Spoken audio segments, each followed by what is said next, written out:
Hello, everybody. Welcome to the Barrel Roll News For February 24th, 2012.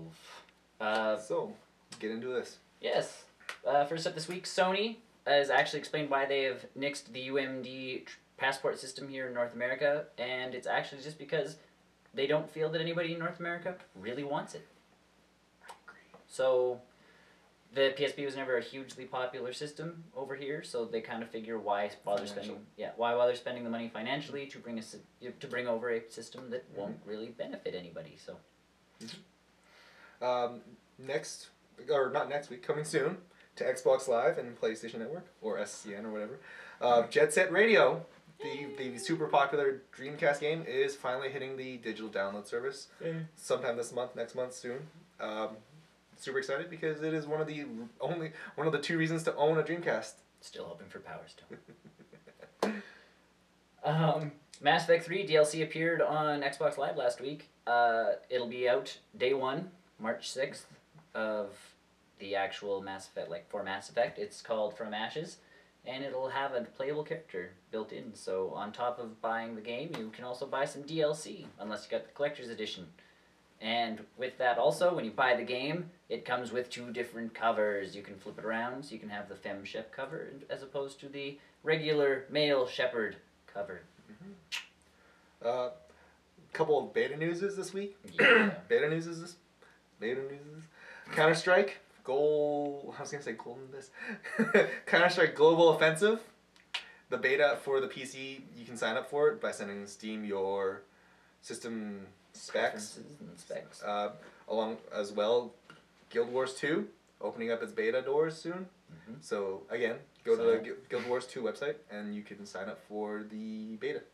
Send them your system and hopefully you get in. Sony is working on a Kinect-like device. They've sent in a patent to the patent offices, so we're not sure when we're ever going to see this little device, if we're ever going to see it, but either on this PlayStation or the next one, we might have voice controls. Perfect. And motion controls. Cool. Fire Emblem on the 3DS, one of the 2 games on the 3DS right now with downloadable content, is getting DLC for free for the people who buy it and log in to those online servers for the game, and it will be free for about a month or 2, I think is how they say it. So, in Japan, go get it. Free DLC for Fire Emblem. There you go. Xenoblade Chronicles, we all know, is coming to North America in April, and now Nintendo's bringing over The Last Story, the second JRPG that Project Rainfall was fighting to bring over. So now all we have left is Pandora's Tower. So hopefully that'll come out before the end of the year as well. Nintendo, having a rocky start with the 3DS, now has gone on to sell over 5 million units in Japan. Probably because of all those games that they made. Just a little. So, go buy them. Apparently go buy them. If you're in Japan, just buy a 3DS. Join the crowd. Speaking of the 3DS, Capcom, Sega, and Namco Bandai have teamed up to make a 3DS game. It's a super project. That's all we know. It's a super secret boy band project. If you want to know our thoughts on that one, watch the newscast. It's a theory. There's a lot of theories. Or maybe a theory. That's funny. Killzone. Oh, yes. Killzone. Killzone 3 is a multiplayer portion. The multiplayer portion for Killzone 3, rather, is going to be free next week for everyone. As a free-to-play game. Up to a level cap of 20 or whatever it is they decide. And will also be purchasable aside from this free-to-play for $15. So you no longer need the average single-player campaign to play the decent multiplayer campaign. In book news that has nothing to do with video games or movies, J.K. Rowling, the author of the Harry Potter series, is writing a new book that has nothing to do with Harry Potter and is geared towards an adult audience. So perfect. That's all we know so far, but it's pretty exciting news for anybody who likes her writing. She's a good writer. Bleach is one of the more recently popular Japanese animes from Shonen Jump. It is receiving a live-action movie made in Japan. So, if it's any indication of the Phoenix Wright movie, it will be relatively successful, and depending on which storyline of the 100 versions of they've done, it will be successful or not. Look for it out in Japan soon. There's a little movie coming out next year in February called A Good Day to Die Hard, starring Bruce Willis as John McClane.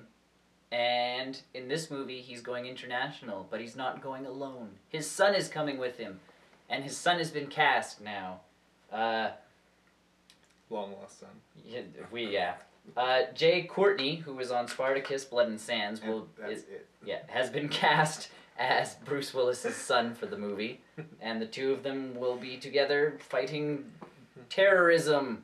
Yay! Like father and son. Yeah. In TV, Community is back. Not yet. March 15th. Then.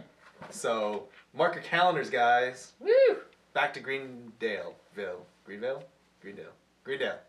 With the human. The human being. The human being Greendale. Yeah.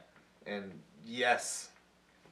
Johnny Depp and Edgar Wright have teamed up to make a movie. Super project. Called Night Stalker. It's based on a 70s horror TV series. Edgar Wright will be directing, and Johnny Depp is obviously going to be starring, but the two of them are actually overseeing and shaping the project from the ground up. So excellent. It'll be interesting to see where that one ends up. Woohoo! Also, little baby news, but the people that made the Harry Potter musicals on YouTube are also now pretty much starting work on a Batman musical called Holy Musical Batman. So check out their YouTube page for a little teaser trailer, and I think you can still enter the lottery to win tickets to the show. Mm-hmm. Cool beans. That's it for us this week. Please continue on. Yes, check out the newscasts. It's soon after this. For ramblings and other assorted conversationings between the two of us. I ramble. Yes. My conversation. Haha. Have a good week, everybody. See you later. Bye. Okay. Alright, I can call some.